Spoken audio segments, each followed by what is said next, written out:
Hi, everyone, and welcome to this new episode of Virtuos Codev Blueprint.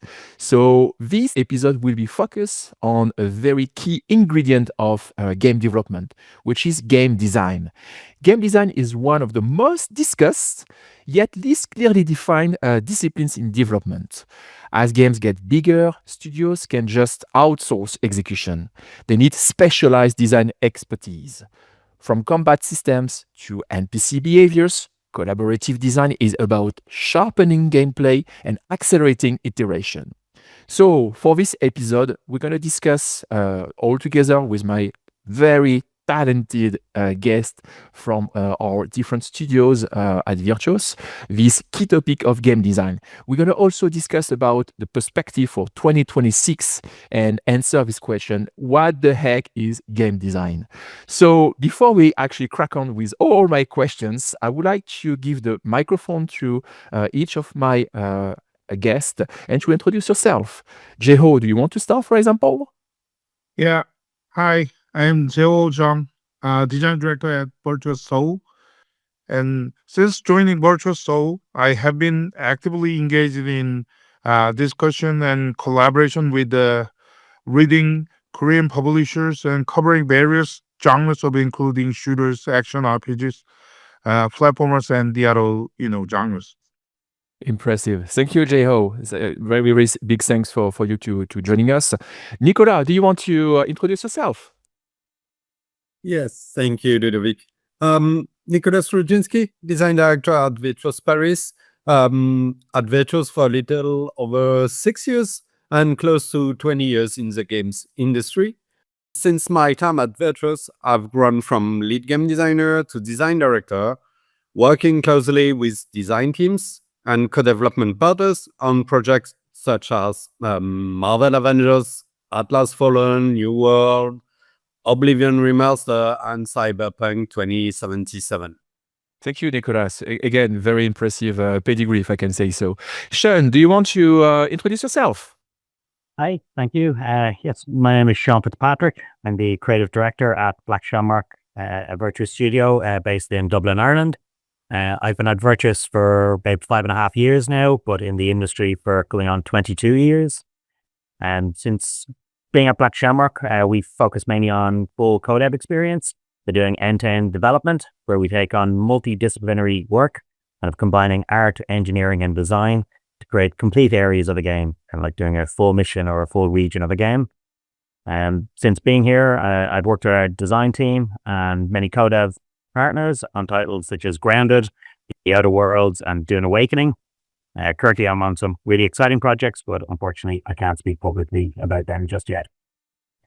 Yeah, thank you, Sean. And yeah, there's a lot of things that we cannot talk about during this podcast, but we have a lot of things that we can actually share. So now, from the other side of the world, Randy, can you introduce yourself? Hey everyone, my name is Randy. I'm the lead game designer over at KL, Kuala Lumpur. And basically, I've been in the industry for about 20 plus years. And basically at KL, the design team is in the process of building back up. We're working on pitches, we're working on small little titles here and there. And basically, we're focusing on kind of helping other studios within the Virtuos umbrella. Cool. Thanks again for this introduction, Randy. So now, we're going to have the last introduction from Hal at Pipeworks in the US. Hi, my name's Hal. It's really great to be here with everybody. This is exciting. I'm the studio design director and creative director for Pipeworks Studios. We're located in Eugene, Oregon. I've been doing this for about 30 years now, so I will turn to dust rapidly. But I've worked starting at Origin Systems on titles like Ultima and Wing Commander into working with just about everybody and everything on titles that you might have played on handheld console, PC, mobile, or casual. You name it, I've probably been there with it. And so is Pipeworks. Pipeworks is entering its 27th year this year. And we've been working on, we started making our own game engine, doing kicking, punching, fighting games like Godzilla, Destroy All Monsters. And we moved on to work on a whole bunch of other titles, including fighting games and more, and a bunch of serious game work that we worked on as well. And this led us to our current future, working on a bunch of AAA dev with Marathon just shipping this week with a whole bunch of people from the studio who contributed a lot of love and energy to it. Yeah, I think that's kind of it in a nutshell. Okay, so thank you, Hal. Very impressive also experience and very cool title that Pipeworks work on. So now let's crack on to this main topic of this episode, game design.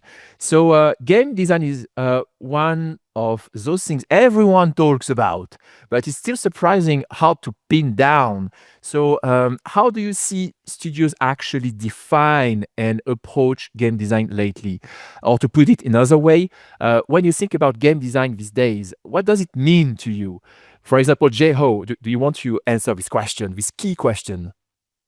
In the past, communication were largely one way and one all. Designers deliver the finished product to the players, and that becomes the player's experience and the reaction verbatim. Uh, However, as we moved into the modern times, I think its gaming have become increasingly service oriented, and even package games also appeal to the players through the continuous IP evolutions, not only one package. In this process, designers can no longer be fixed on a single artifact. They must understand the players as a dynamic, fluid, pool. So on this, the development team's direction can drift, making the game designer's roles acting as the compass on a locking ship to steadfastly maintain the course toward a goal while adapting to changes, ever more critical. Uh, for instance, the rising failure rate among the recent AAA title is clearly evidence of the failing to execute these two core missions. Flexibility, adapting to change.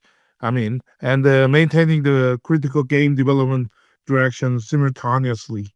Yeah, there is something that I will keep in mind into what you explain is the acting as the compass on a rocking ship.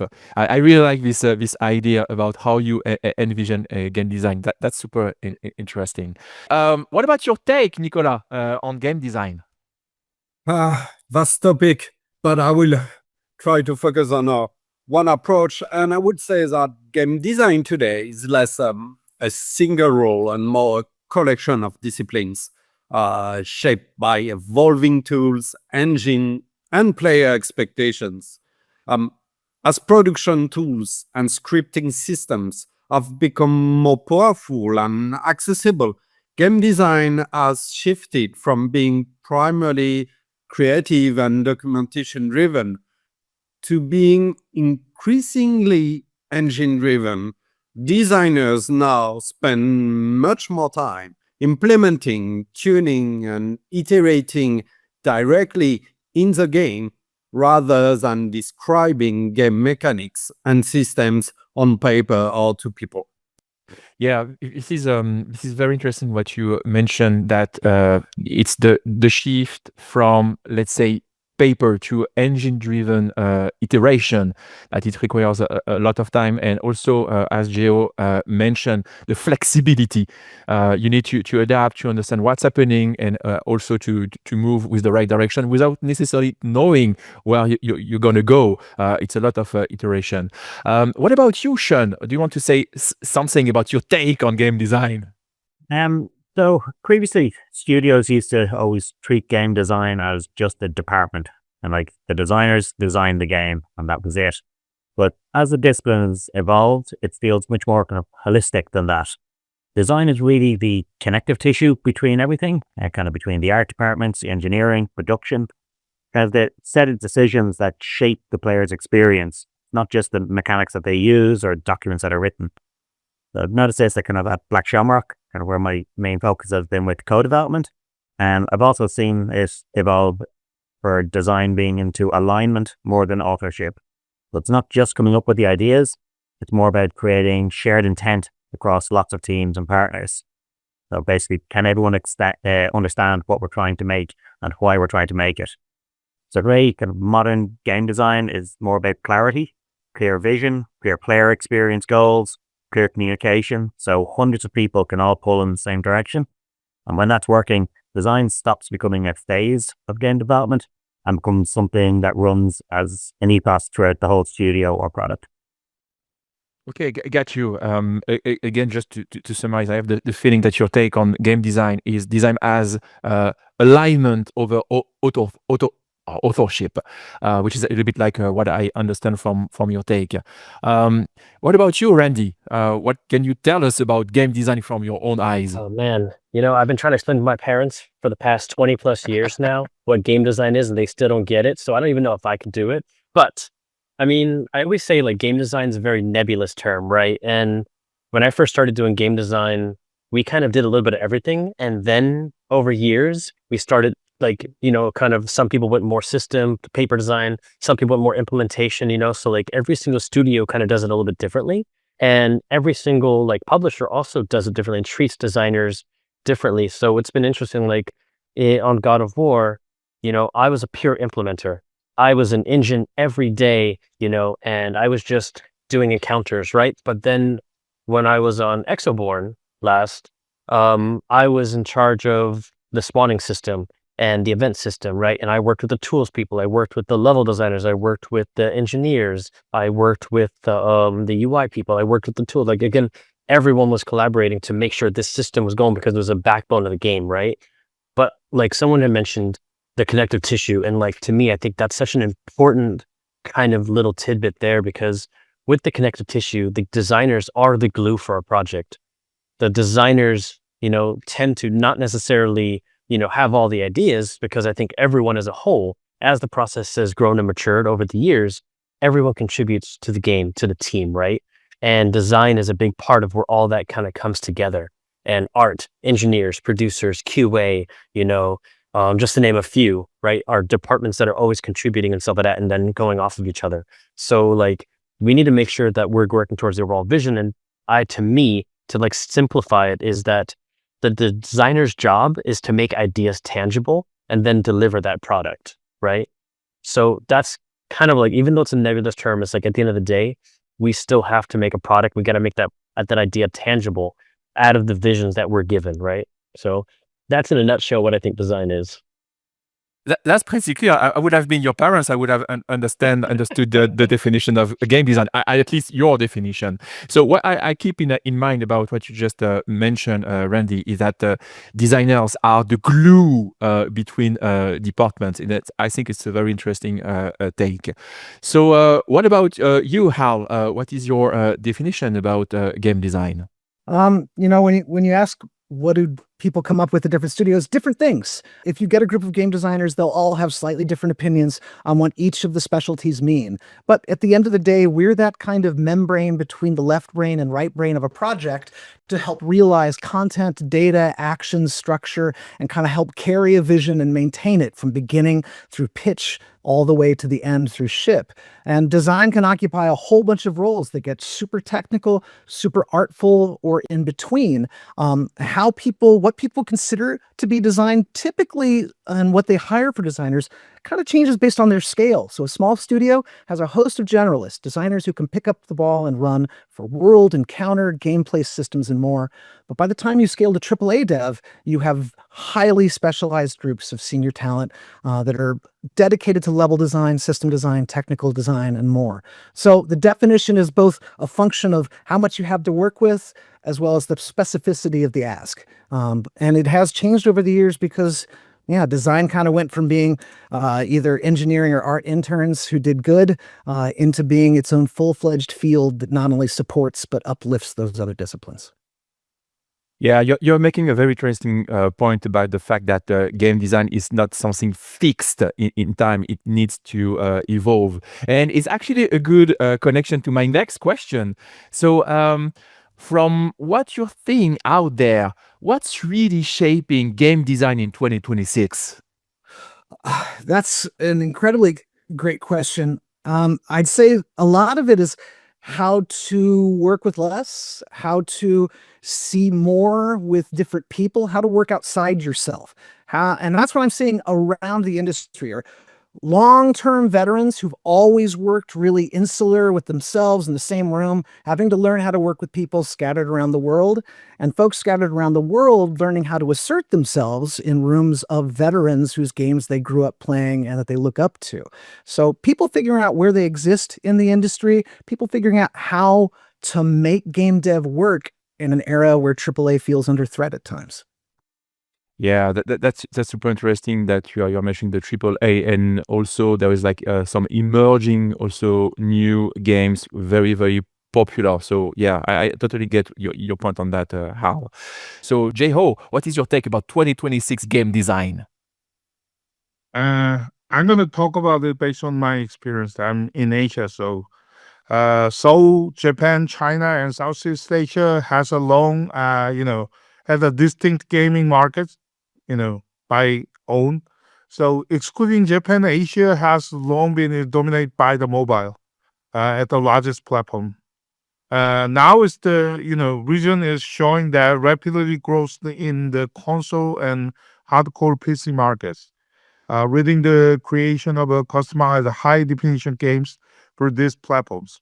As a result, many talented Asian indie developers are moving to Steam and other PC console focused platforms, where the game quality and player experience can shine more directly. Players are divided into the casual and hardcore, and are demanding depth of a goal.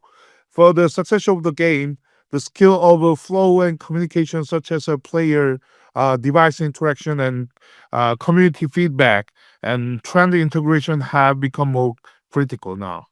Okay, so that's a very interesting take in the, let's say, broad Asian market, that the focus is now on Steam over mobile, and probably a bit more hardcore than before.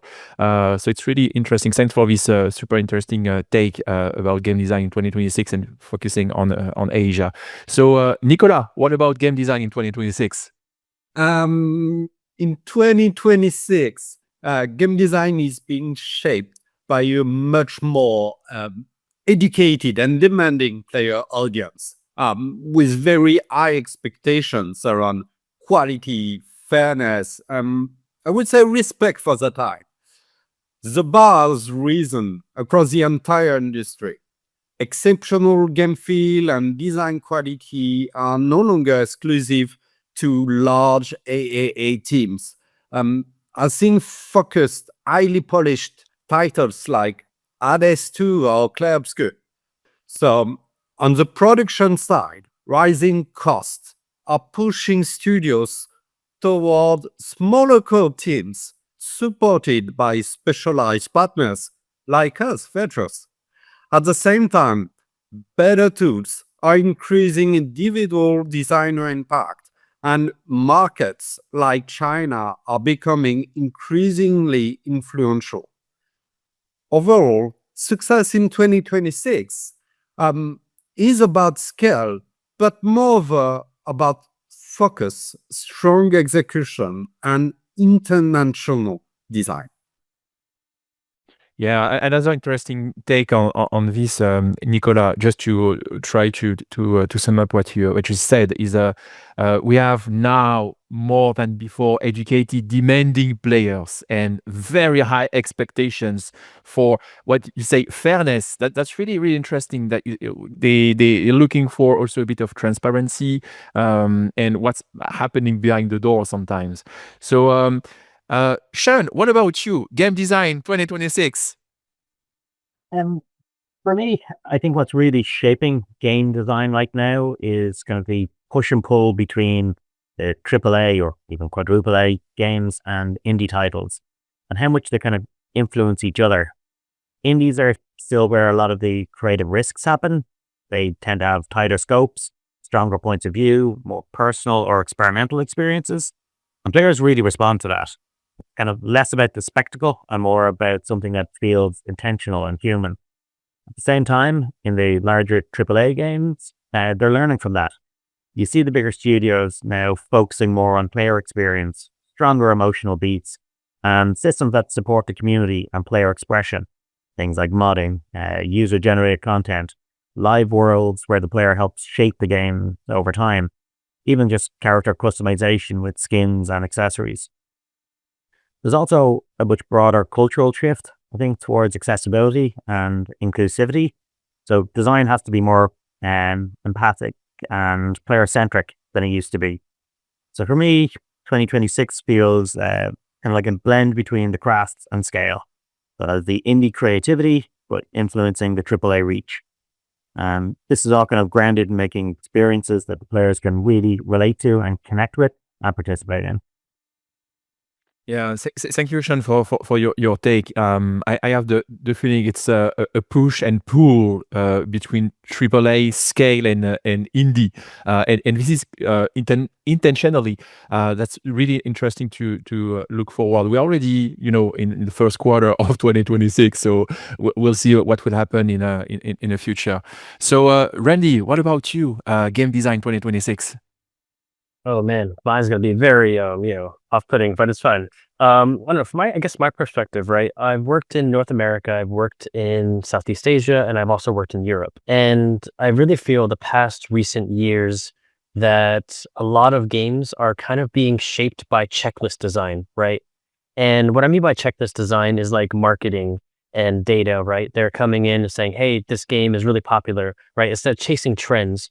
And so like we're being fed a lot of different information and we have to disseminate that information. And then a lot of the actual design is coming from like armchair design, right? It's coming from these things. And we're seeing the big games that are doing this thing kind of fail. And then there's other games that have been smaller teams, smaller focuses and stuff like that. For instance, like Player Obscura that Nicolas mentioned. And like that game's a perfect example of like some of the indie games that are really leaving a mark. And the players are getting smarter. The players are not tricked by a lot of the same things anymore. So chasing trends is not really panning out, right? So I think a lot of people are still pushing for it.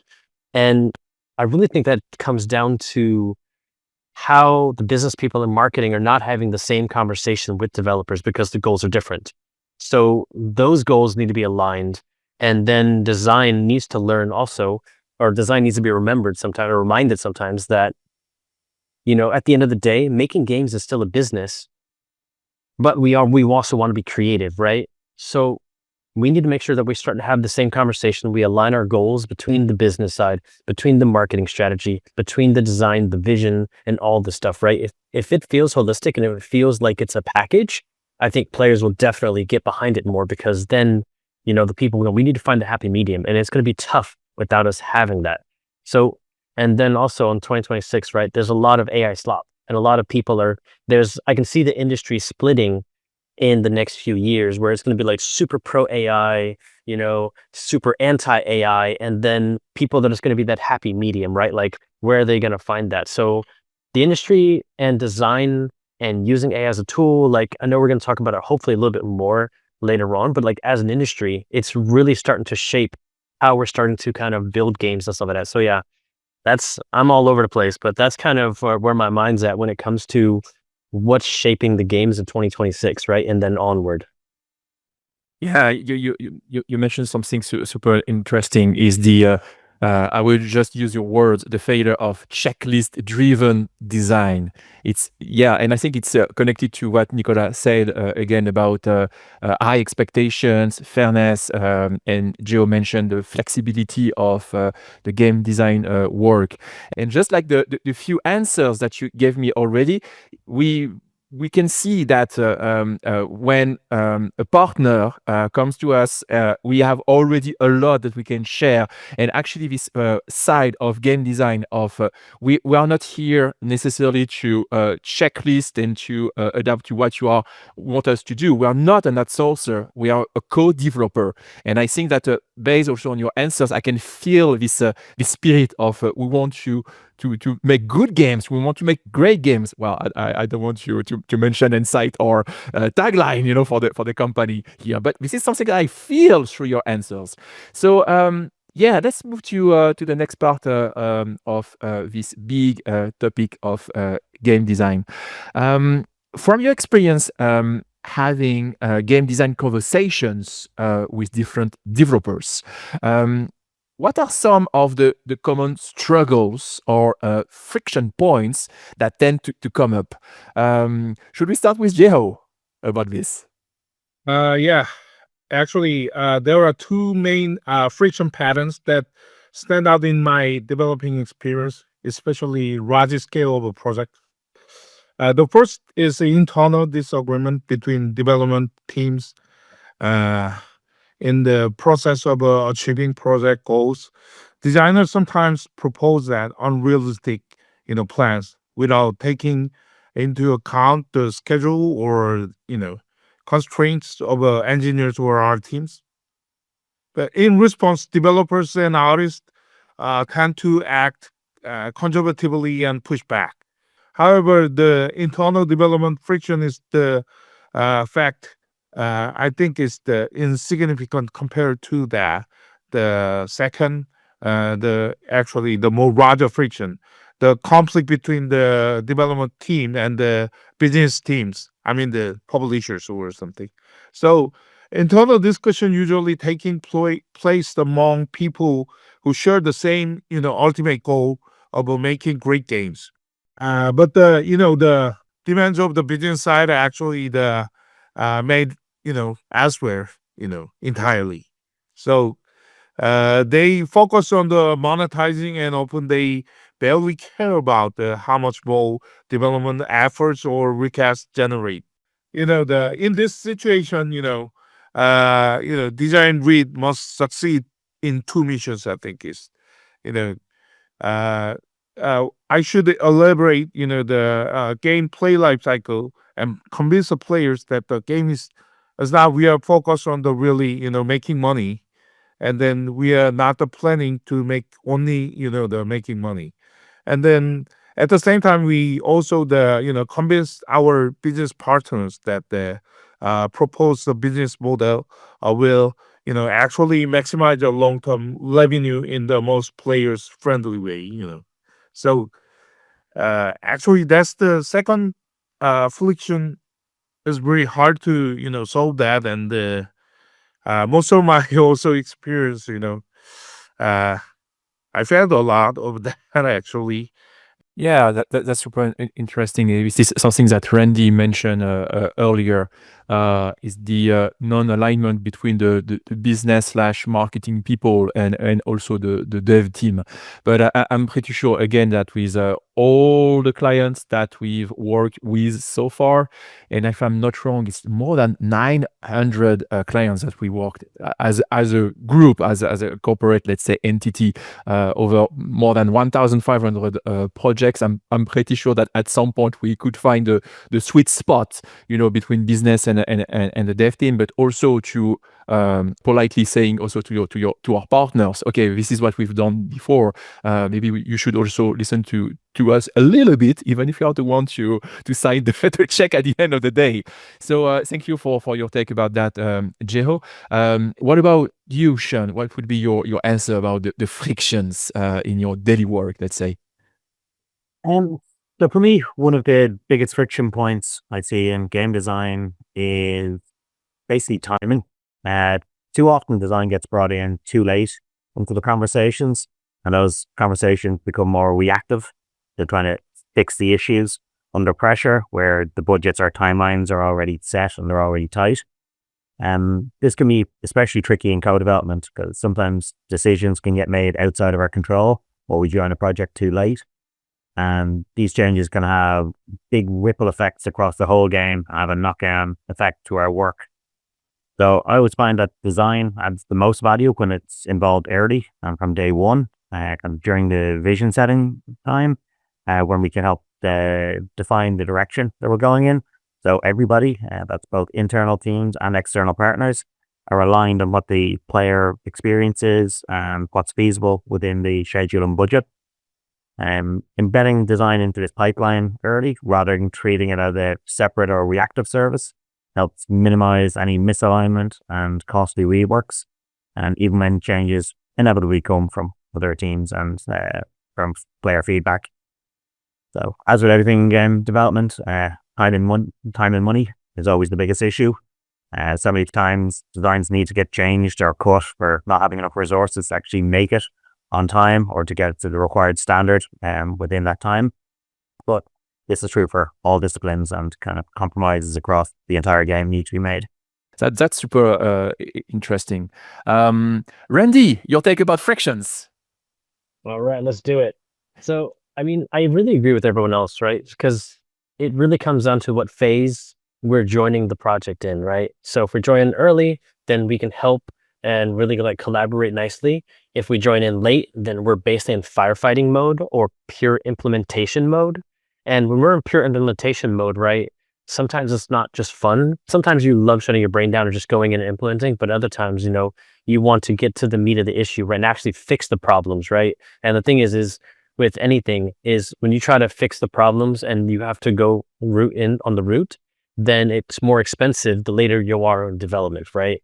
And not to include, some of the friction also comes from each individual studio kind of has an organization structure differently than all the other places, right? So like every single job I've ever been at has been completely different on what I do as a designer. So when we talk to the clients or the developers and stuff like that, they also have kind of what they expect from their designers. And then when we interface with them, we need to make sure that we have the ability to be flexible, as well as like, cool, this is where we need to support you. Okay, this is where we can help you out, right?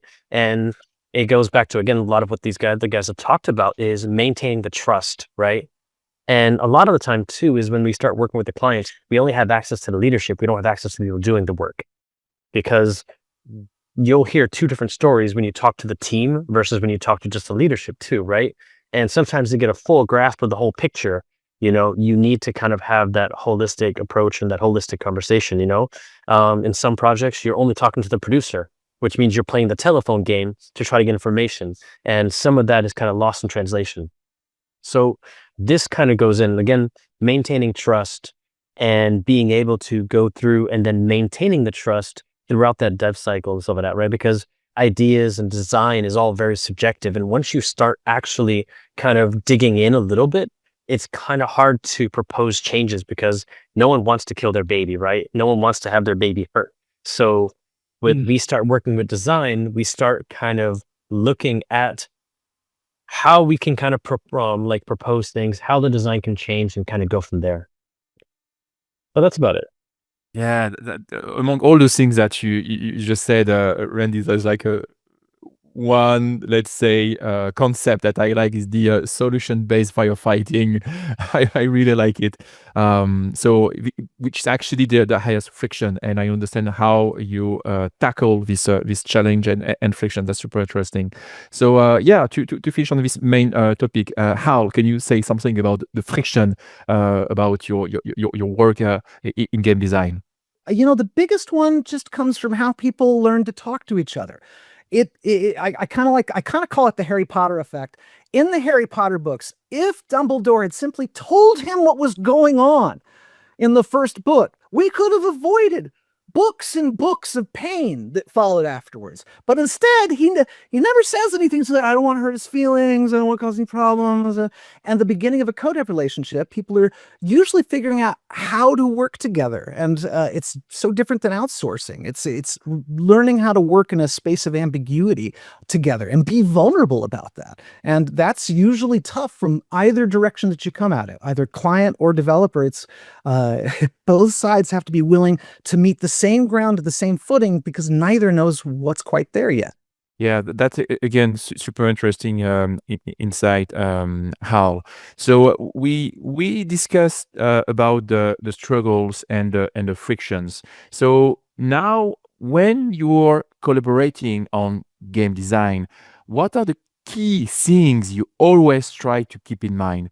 And do you have any stories or example you can share where that collaboration really worked and why it worked so well?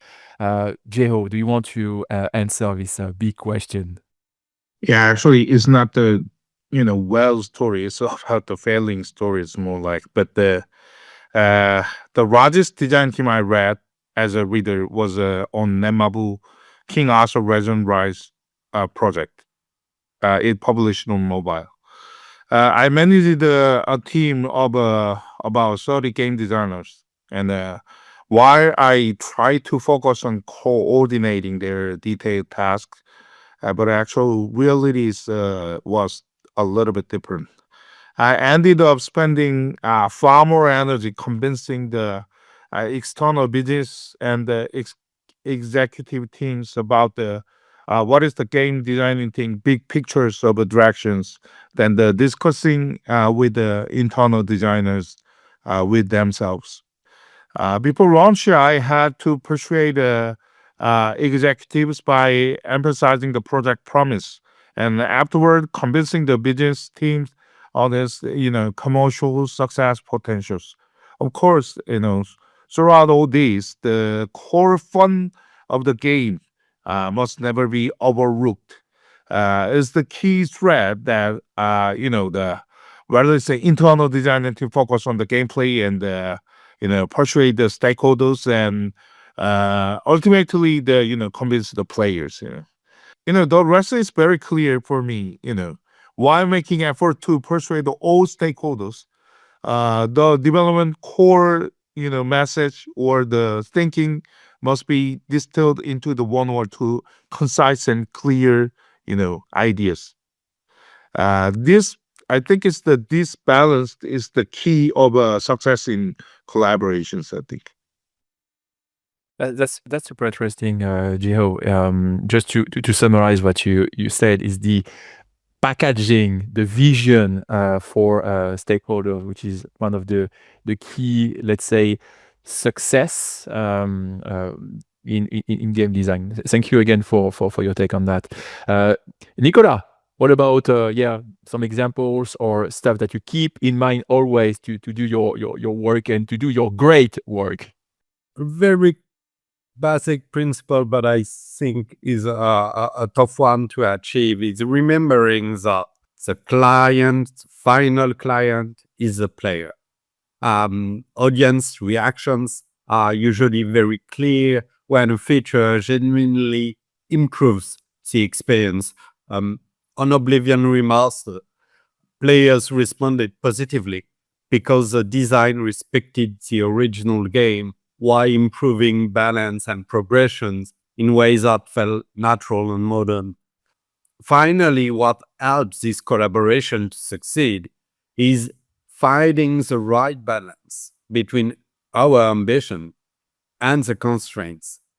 Modern audiences have very high expectation in terms of quality, polish, but we also have to respect client timelines and production realities. During a recent bid review, an external development team member said, "I wish our boss was that fun." Personally, we took it as signs that when teams feel trusted and engaged, they make better decisions. And the positive energy often translates into experiences that players respond to more strongly.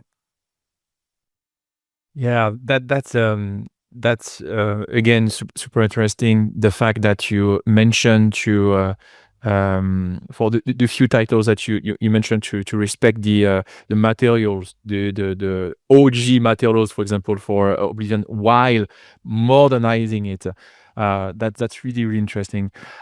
Sean, what about you? The key takes in game design. So for me, yeah, when collaborating on game design, there's kind of a few key things I always try to keep in mind. The first one is the clarity of vision. Does everyone on the team, whether they're internal team members or co-development partners, they need to understand what we're trying to make and why we're trying to make it. Like at the end of the day, we all need to be pulling in the same direction. The second one is kind of empathy. We have to understand the perspective of other teams and disciplines, not just design. So the perspective of the engineers, the artists, even the external partners, because this really helps avoid friction and makes solutions more practical. And the final one is flexibility. This is so important in co-development, because things change constantly. It's game design, it's development of games, and the design has to be able to adapt without losing its intent. So kind of a good example of this would be the project I'm currently on, where working with multiple external partners and multiple Virtuos Studios all on the same project. So early on in the development of this game, and it happens as well, kind of about yearly intervals, the main vision holder and creative director of the title and our external partners has an Ask Me Anything session where he gives the current vision of the game to make sure everyone is aligned and allows the entire team, be it their internal team or the external partners, ask them any questions and get clarity of why the game is going this direction. Could we try something else? And it allows all team members to feel like they have a voice in it and also to make sure everyone is aligned.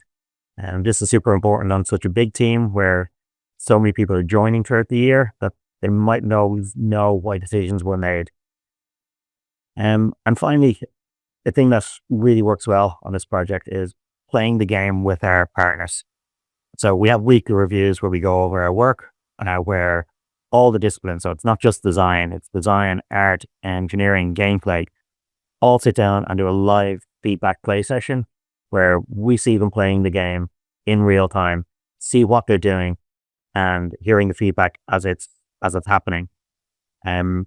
This is so much better than just getting a report at the end of the week with just bullet points, because many of the times it's the little comments that you'd hear or seeing the frustration of someone getting stuck in an area, and it mightn't come as official feedback, but seeing it helps us adjust our designs and make a better product in the end.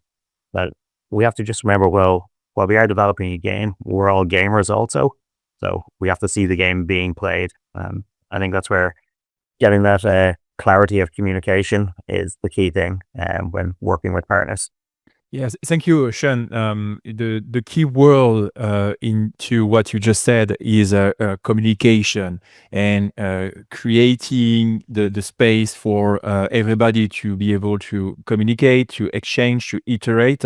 You mentioned the weekly one-to-one, the Ask Me Anything is super important, because I think it was Nicolas mentioning that the game design first is into your head. That is something that you don't have any concrete elements in the real world, and you need to be able to communicate that. Even into our communication on a daily basis, we still have something into our mind, and sometimes it can be very difficult to express that into, hey, this is what I have in my mind. So we cannot connect directly to the people's minds about that. Nicolas, you wanted to add something about this topic, right?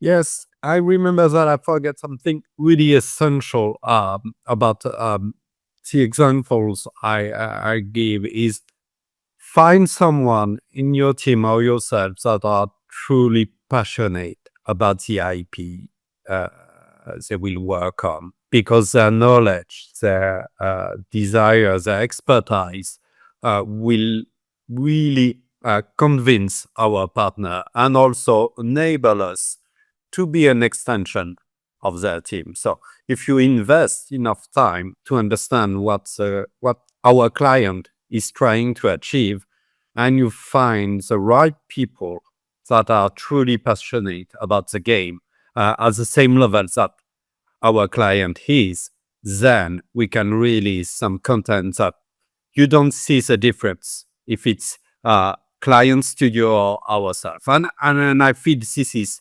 a goal to reach, and something we must try to achieve.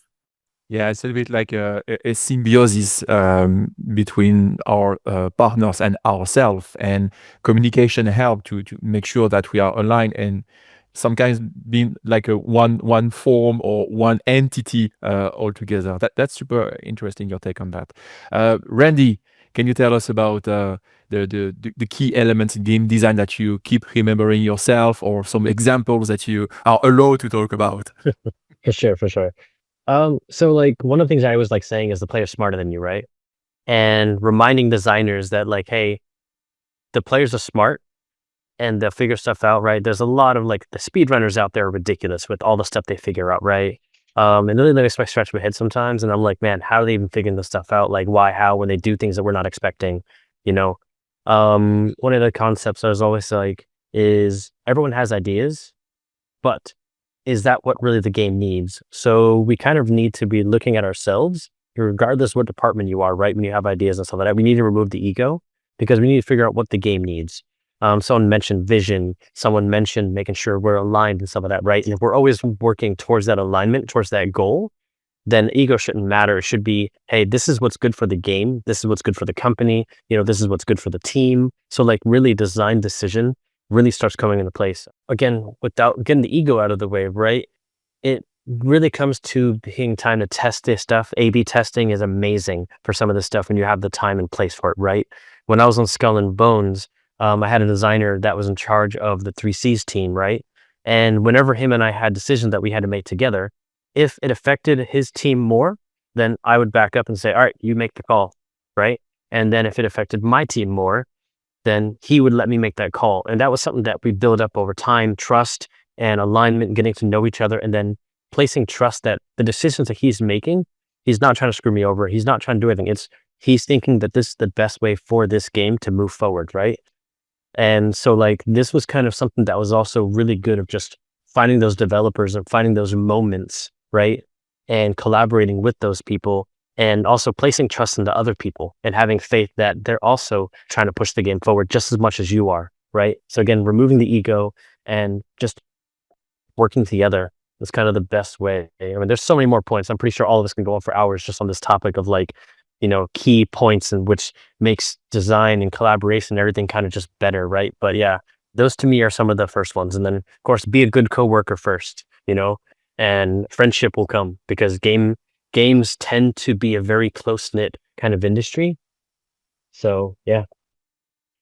Yeah, video game is a business, but it's also entertainment. And we are all players in this digital room, and also all our colleagues in Virtuos. I'm pretty sure that at least they put their hands on a pad. So thanks, Randy, for your answer. So to conclude on this question, how do you want to share with us the key takes about game design from your perspective? Yeah, I think the number one thing that game designers, especially senior ones, can get very salty and very cynical. But the first thing that should kick off any good design relationship is that you assume competence on the part of everyone. Everyone's in the room for a reason. Everyone's there for a reason. Even if you don't understand it yet, they're there. So what do we do with this? How do we work with this? So learning to take people at face value, and when someone doesn't say something, learning how to ask. Learning how to ask questions. That questions don't make you vulnerable. They make you stronger when they're asked well. And where that's worked out great for us is like I mentioned Marathon in the introduction. We came in, Bungie had not done co-dev before at any scale. We started with a small team that knew how to listen, knew how to take in what they were hearing about what was needed for contracts or other elements of the design that we got to actively contribute to and modify, and then figure out how we're able to bring them to the table by, hey, you guys have never documented a ramp process? Let's do that. And along the way, we get trusted with more and more and more work. So the initial friction of, can the AAA folks that own their work trust these folks to come in? You can answer that by showing them you know how to listen, you know how to ask, and at the end of the day, you know how to deliver some interesting fun. I don't know if I said valuable there, but Absolutely valuable. Absolutely valuable. Thanks, Hal, again for your answer. And I think that there is like a common element with all the answers that I got so far from you guys is communication, is trust, is also based on all the experience and expertise that we've built over the 21 years now at Virtuos with so many talented people. So this was the last questions that I wanted to ask you. So before we wrap up this video podcast, I have actually a bonus question that I would like to ask you all is, okay, put yourself out of Virtuos, put yourself out of the fantastic work that you are all doing on your projects. What would be the project, the game out of Virtuos, something that you see, something that you played on, would be like, God damn it, this is pure freaking good game design. Game design is a broad topic, yes, but if you need to pick something, one game, one project, what would it be? Is this one project from Virtuos, or is this one project in total, all things? Ideally out of Virtuos. So this way you're absolutely free to talk about it. I'm always going to say that I'm a sucker for Snake Eater, and the way that it was elegantly updated to introduce a new audience to it that didn't have to go through the churn of nostalgic UI UX. Huge thumbs up to reintroducing a whole bunch of people to one of the best entries in that franchise. So yeah, that's just that game has a few different ideas that have always been super fun. Okay, very, very cool reference. Very freaking good game and remaster. So who wants to answer this next? Okay, Randy, go on. So to me, I'm gonna give a big shout out to Larian. Like I grew up playing Baldur's Gate 1, Baldur's Gate 2, Wasteland, these type of games, right?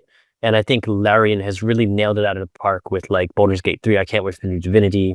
I have hundreds and hundreds of hours in these games, you know, and I still go back to them to this day because of the smart design, right? The environmental things. There's so many systems that allow you to kind of break things, right? So to me, I'm looking forward to the new Divinity game. They haven't released much on it, but like, again, I followed Baldur's Gate 3, I followed Divinity Original Sin 2. So like, to me, I think these guys, this team has really done a good job of making the design, having the vision. Sven has been very open about the design and about these things, right? But there's a bunch of games out there that I think are just really good design, and a lot of them are indies. A lot of them are small teams that are able to be more forthcoming with information, right? Where a lot of AAA and bigger studios and publishers and stuff like that tend to be a little bit more, they'll release a trailer, right? But then again, marketing and so that will do that trailer, right? And then that trailer is different from the actual game itself. It's kind of like watching a Marvel movie, right? You're like, oh, okay, I've already seen the whole movie because, you know, the marketing and advertisement, they put the whole movie in those like 2 minutes because the most exciting parts. So to me, it's like, I'm looking forward to what Larian is doing as a whole. And that's my pick. Okay, thank you. Who wants to answer now? Well, I can jump on here. I'm sure it'll be no surprise that what I'm really looking forward to is GTA 6 coming out. I absolutely love, like, okay, I've worked at Rockstar, so it might have colored my vision a little bit, but I love their world building. The vibe that they can get in a world, I don't think any other games company has touched out there yet. So I want to see where this next evolution of how far can they push this going will be.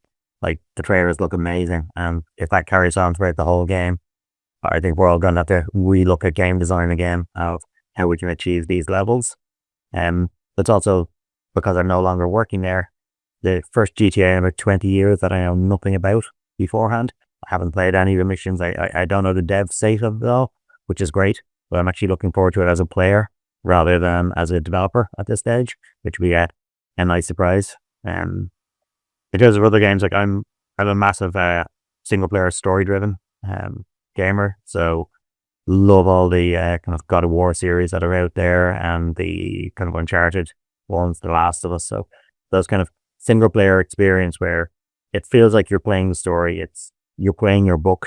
I don't have the time anymore to invest the hundreds and hundreds of hours in games, so I'd like to have my 20-30 hours of blockbuster action and then move on to the next story. Great. I'm looking also forward to all these games. It's going to be a crazy 2026 year. Nicolas or Jaeho, who wants to take turn? Right. I will talk from my heart. I'm a really huge fan of the Resident Evil series from the first one, and I'm still amazed by how Capcom is consistently providing new titles that just evolve. They are still respecting the core pillars of the game. They don't reinvent the IP, but they reinterpret it every time. So you've got this great mix of, you know, the game, and you are also being surprised in a nice way. They really adjust in a very, very nice way how to please, I would say, a traditional audience while introducing new mechanics, new game system to give new exciting things that players do not expect but will enjoy. Very cool franchise, and I'm always like being super scared every time I'm playing such games. I didn't play yet Requiem, but probably it's gonna happen.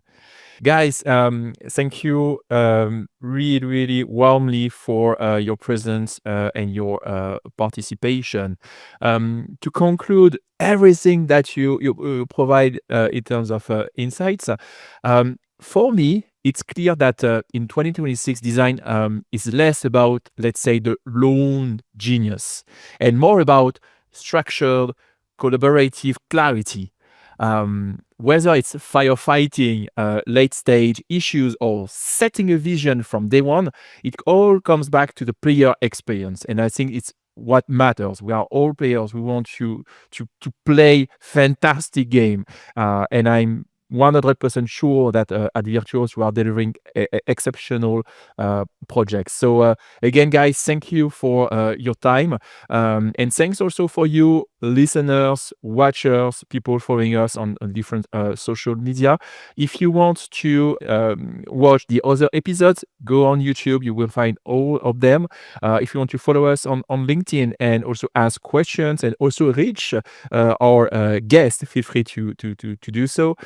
So I wish you a fantastic end of the day, and let's see each other, you watchers and listeners, for the next episode. Bye bye.